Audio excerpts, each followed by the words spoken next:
Ya, balik lagi di channel gua di Ruang Ada.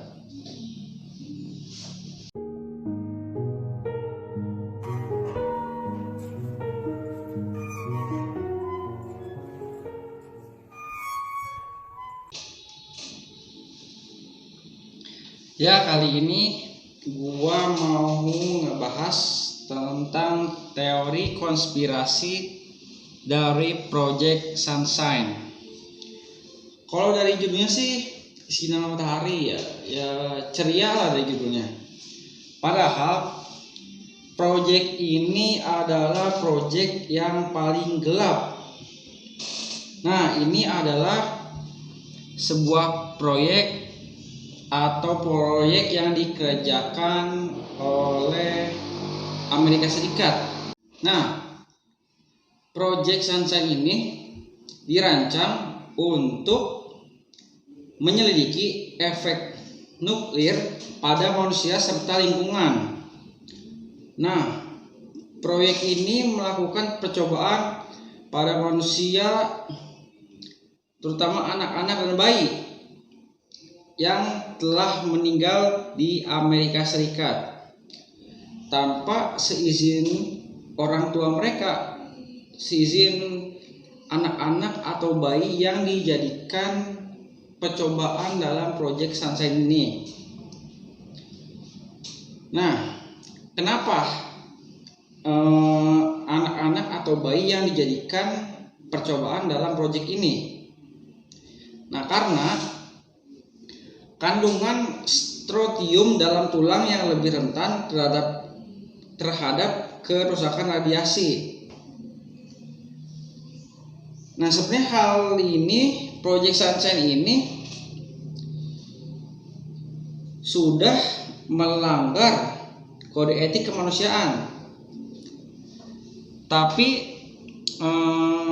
pihak dari pemerintah AS sudah mengklarifikasi bahwa mereka bakal tanggung jawab akan hal ini atau terhadap proyek ini. Tentu hal ini akan membuat subjek uji radiasi akan lebih valid. Setelah gua lihat sekilas tentang teori konspirasi Project Sunshine ini, akhirnya gua mencoba untuk mencari atau meriset tentang proyek Sunshine ini. Setelah gue cari melalui Google dan di Wikipedia, akhirnya gue menemukan bahwa proyek Sunshine ini adalah serangkaian studi penelitian yang dimulai pada tahun 1953. Ini untuk memastikan dampak kejatuhan radioaktif pada populasi dunia. Proyek ini awalnya dirahasiakan dan baru diketahui pada tahun 1956. Nah, orang atau lembaga yang ditugaskan dalam proyek ini adalah Komisi Energi Atom Amerika Serikat dan Proyek Yosef Run. Sunshine ini berusaha untuk memeriksa efek jangka panjang dari radiasi nuklir pada biosfer karena ledakan nuklir berulang yang meningkatkan hasil dengan kesimpulan dari Proyek Gabriel bahwa isotop radioaktif SR90 merupakan ancaman paling serius bagi kesehatan manusia akibat ledakan nuklir ini. Project Sunshine ini berusaha mengukur penyebaran global SR90 dengan mengukur konsentrasi di jaringan tulang orang mati. Nah, hal yang menyeramkan atau yang bahkan menjadi konspirasi banyak orang adalah jadi yang dijadikan percobaan ini adalah anak-anak muda atau bayi. Kenapa anak-anak atau bayi yang dijadikan percobaan? Nah, karena Tulang dari anak muda atau bayi ini memiliki kecenderungan tertinggi untuk mengakumulasi SR90 dan dengan demikian memiliki kerentanan tertinggi terhadap kerusakan radiasi.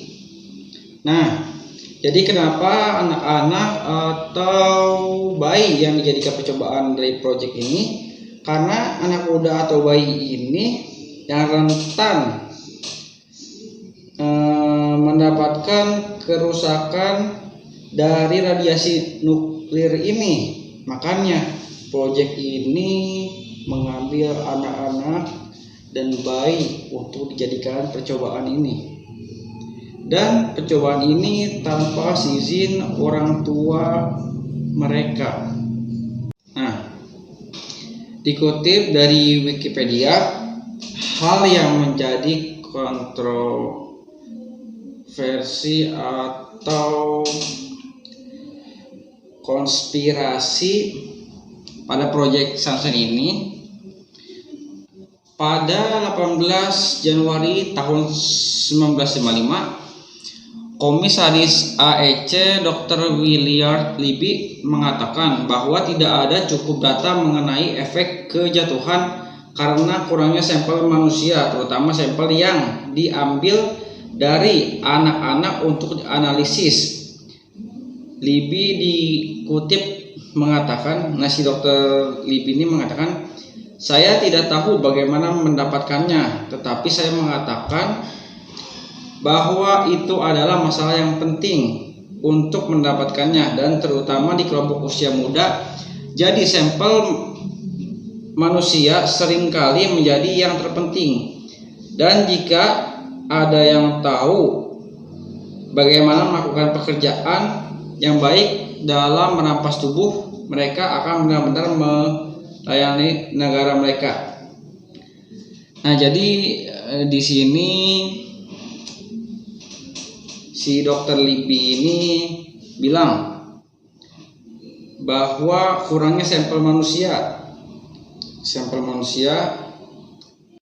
Jadi di sini si Dr. Libby ini bilang kalau kurangnya sampel manusia, terutama sampel yang diambil dari anak-anak untuk dianalisis. Nah, dia bilang sampel anak-anak atau bayi ini sangat penting untuk proyek Sunshine ini. Dan dia pun sebenarnya mengeluh si Dr. Libby ini. Dalam kutipannya dia berkata, ini adalah masalah yang penting, terutama sampel-sampel anak muda. Dan dia pun mengeluh jika ada yang tahu bagaimana melakukan pekerjaan yang baik dalam merampas tubuh. Dalam arti merampas tubuh anak-anak kecil ini dan bayi-bayi ini, maka mereka akan benar-benar melayani negara mereka. Nah, jadi si Dr. Libby ini bertanya-tanya bahkan mengeluh bagaimana cara yang baik untuk merampas tubuh manusia, sedangkan itu sudah melawan kode etik kemanusiaan. Ya, nah dari proyek ini akhirnya telah mengumpulkan 1.500 sampel. Dan yang dianalisis hanya sebanyak 500 sampel. Nah, sampel yang sebanyak 1.500 mayat ini adalah bayi dan anak-anak kecil. Dan mayat ini atau sampel ini diambil dari negara-negara, dari negara Australia hingga Eropa. Dan seringkali sampel ini atau mayat ini diambil tanpa sepengetahuan orang tua atau kerabat dari mayat ini. Dan menurut penyelidikan Dari sebuah surat kabar di Inggris melaporkan bahwa para ilmuwan Inggris ini telah memperoleh anak-anak dari berbagai rumah sakit dan mengirimkannya ke Amerika Serikat. Nah, ada seorang ibu dari Inggris mengatakan bahwa kaki bayinya yang meninggal telah diangkat oleh dokter Inggris, dan untuk mencegahnya dari mencari tahu apa yang terjadi, dia tidak diizinkan mendandani bayinya untuk pemakaman. Nah, jadi seorang ibu ini mengatakan bahwa kaki bayinya sudah tidak ada saat meninggal, dan dari pihak rumah sakit ini mencegah si ibu ini mendandani bayinya saat pemakaman agar si ibunya ini tidak mencari tahu tentang kemana kaki bayinya tersebut. Pada tahun 1958, penelitian atau proyek Sunshine ini dibawa ke Belgia. Nah, para ilmuwan ini mulai melakukan tes yang sedikit berbeda dari yang dilakukan oleh Amerika Serikat dan Eropa sebelumnya, dengan menganalisa tanah di daerah pertanian alih-alih tulang manusia. Mereka menuju ke dua arah utama. Yang pertama, survei lingkungan dan penelitian eksperimental dalam kondisi alam dan terkendali. Tujuan mereka ini adalah untuk melihat efek strontium 90 atau SR90 tadi di tanah, serta untuk melihat bagaimana SR90 ini dipindahkan ke rumput dan hewan pengembalaan seperti sapi dan domba. Nah, hewan